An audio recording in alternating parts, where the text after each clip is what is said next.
tentang dinamika, sejarah, dan perkembangan masyarakat Indonesia yang sebenarnya kalau dihadapkan kepada Islam, dia akan melahirkan satu penafsiran, satu gagasan yang luar biasa kayanya, mungkin lebih kaya daripada apa yang telah dilakukan oleh para pemikir-pemikir Islam sebelumnya. Waktu saya mahasiswa, saya ikut kuliah Profesor Hazairin. Seorang yang dididik menjadi Meester in Rechten di Rechtshogeschoolnya Belanda pada waktu itu. Tapi secara otodidak Hazairin belajar Islam. Dia bilang kepada kami, ada kata para fuqaha itu sempat datang ke Sumatera dan mereka mempelajari sistem-sistem kekerabatan yang dikenal dalam antropologi. Disinilah mereka akan menemukan sistem kekerabatan patrilineal, sistem kekerabatan matrilineal, dan sistem kekerabatan bilateral ada di satu pulau. Orang Batak patrilineal, orang Minangkabau matrilineal, dan orang Melayu yang bilateral. Tidak ada sistem kekerabatan itu di negeri-negeri Arab. Sehingga para fuqaha dalam menafsirkan ayat-ayat dan hadis tentang perkawinan, munakahat, dan kewarisan faraid cenderung menafsirkannya secara patrilineal, secara patriarhat, karena itulah yang mereka kenal dan mereka temukan di negeri mereka. Saya kira pemikiran-pemikiran seperti ini tentu sudah lahir di kalangan IAIN ataupun UIN sekarang ini. Kita menghadapkan sesuatu dengan kenyataan-kenyataan, dengan realitas. Kita memiliki Al-Quran dan Sunnah yang oleh Rasulullah dikatakan kalau kita berpegang teguh kepada keduanya, kita tidak akan sesat untuk selama-lamanya. Kita melihat kepada teks, kita melihat kepada realitas, kita menafsirkan teks, dihadapkan pada realitas, atau sebaliknya juga. Kita membaca realitas, dan kemudian kita menghadapkannya kepada teks, dan kemudian menghasilkan satu penafsiran untuk menjawab persoalan-persoalan besar sezaman yang dihadapi oleh umat manusia, khususnya masyarakat, bangsa, dan negara kita. 2 minggu yang lalu, Profesor Nasaruddin Umar, saya terima kasih kepada beliau, sudi beliau datang menghadiri promosi doktor di bidang filsafat yang membahas pemikiran Muhammad Natsir. Saya mengubah pandangan orang tentang Natsir sebagai politikus, pemimpin Islam, cendekiawan, menggesernya menjadi seorang filsuf dan memberikan satu pandangan-pandangan baru.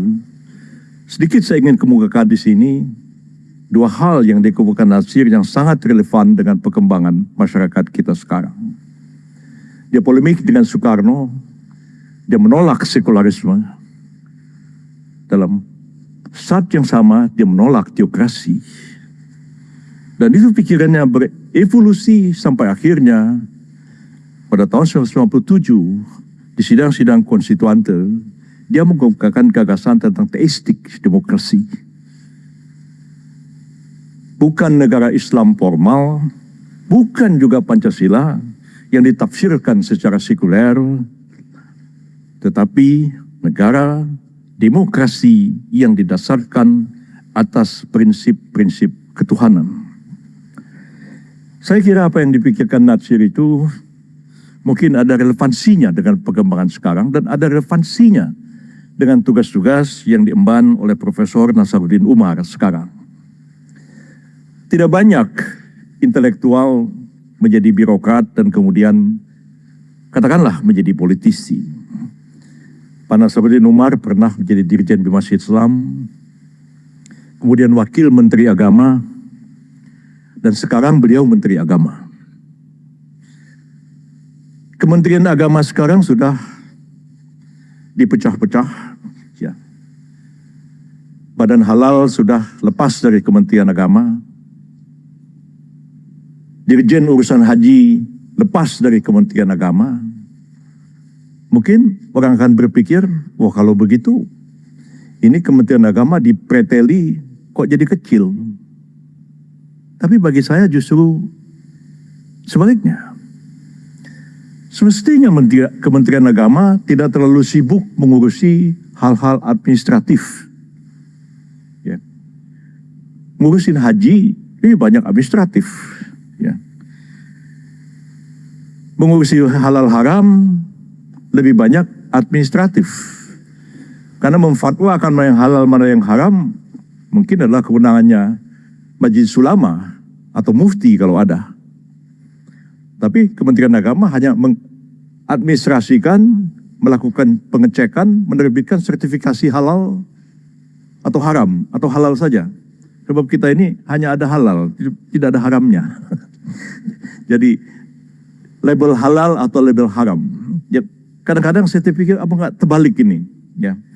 Kalau kita pergi ke Australia atau ke Filipina saja, dekat tetangga kita sini, itu sederet daging. Macam-macam daging situ. Yang paling pojok ada tulisan halal meat. Ada tulisan huruf Arabnya halal. Kenapa halalnya yang disebutkan? Karena ya mayoritas penduduk Australia dan Filipina bukan Islam. Jadi yang dikasih label adalah yang halal. Kita ini yang mayoritas Islam. Mesti yang dilabeli yang haram, bukan yang halal. Ya. Kenapa begitu? Ini soal mentalitas. Kita ini orang mayoritas, tapi mentalnya minoritas. Itu problem kita. Dari zaman Belanda dulu orang Islam itu sudah dibikin minder oleh mereka. Ya. Kalau coba kita baca pasal 135 Indicius Regeling. Dan itu pernah saya jelaskan kepada Pak Presiden ketika beliau bicara tentang diskriminasi kolonial. Saya kira pasal 136. Penduduk itu dibagi 3. Golongan Eropa, golongan Timur Asing, golongan inlander. Tempat tinggalnya pun beda. Kalau golongan Eropa tinggalnya di Menteng, Beltevreden, Lapangan Banteng sekarang, atau Meester Cornelis, Jatinegara sekarang. Kalau Timur Asing, ya tinggalnya di Glodok. Inlander tinggal di mana? Di Krukut, Klender, kampung-kampung yang becek dan jauh daripada kemajuan. Lalu orang Arab digolongkan di mana? Mestinya kan Timur Asing, oleh Belanda tidak. Orang Arab karena dia beragama Islam disamakan dengan inlander. Itu kerjaannya Belanda. Sebab itu yang disamakan dengan orang, tapi anehnya orang pribumi yang beragama Kristen oleh Belanda kedudukannya disamakan dengan orang Eropa. Makanya mereka memperoleh kemudahan pendidikan, dikasih akses dan lain-lain. Dan kalau ada sersan Kenil orang Ambon beragama Kristen dan satu sersan orang Jawa Abangan beragama Islam, gaji si sersan Kenil Ambon itu 2 kali lipat daripada sersan Kenilnya orang Jawa. Diskriminasi kolonial. Nah, yang ingin saya katakan justru sekarang ini kita menghadapi persoalan besar terkait juga dengan masalah spiritualitas etika kita sebagai bangsa. Itu yang saya pelajari dari Natsir. Teistik demokrasi itu demokrasi yang dilandaskan pada nilai-nilai ketuhanan. Apakah dia anti Pancasila? Tidak. Di Pakistan dia bicara Pancasila itu sejalan dengan Islam. Di mana-mana dia bicara begitu. Tapi kenapa di konstituan itu dia menolak Pancasila? Dia bilang yang saya tolak bukan 5 sila Pancasila itu, tetapi Pancasila yang ditafsirkan oleh pendukung-pendukungnya yang tidak ada satu orang pun kecuali Arnold Mononutu, tokoh PNI beragama Kristen yang menafsirkan sila ketuhanan itu dengan prinsip-prinsip ajaran Kristen. Yang lain tidak. Bahkan menimbulkan keheranan seperti didebat oleh Kasman Singodemejo kepada Nyoto dari PKI, bagaimana saudara-saudara yang komunis, yang ateis, kok bisa menerima Pancasila yang sila pertamanya adalah ketuhanan yang Maha Esa? Apa jawab Nyoto? Nyoto bilang, sila ketuhanan yang Maha Esa itu intinya, hakikatnya adalah kebebasan beragama. Nah, kita tahu dalam literatur komunis, kebebasan beragama adalah juga kebebasan untuk tidak beragama. Kebebasan untuk propaganda agama adalah juga sama dengan kebebasan propaganda anti agama. Nasir mengatakan kita bisa terima Pancasila ini kalau sila ketuhanan yang Maha Esa itu ditafsirkan dalam premis-premis agama-agama yang hidup dan berkembang di tanah air, tidak spesifik Islam. Dan saya kira ini satu langkah menyatukan bagi semua. Teologi agama bisa beda-beda. Tidak mungkin ajaran Tauhid Islam disatukan dengan ajaran Trinitasnya Kristen. Dia nggak ketemu. Pasti nggak ketemu. Begitu juga dengan Buddhisme, yang sama sekali tidak pernah bicara Tuhan. Di dunia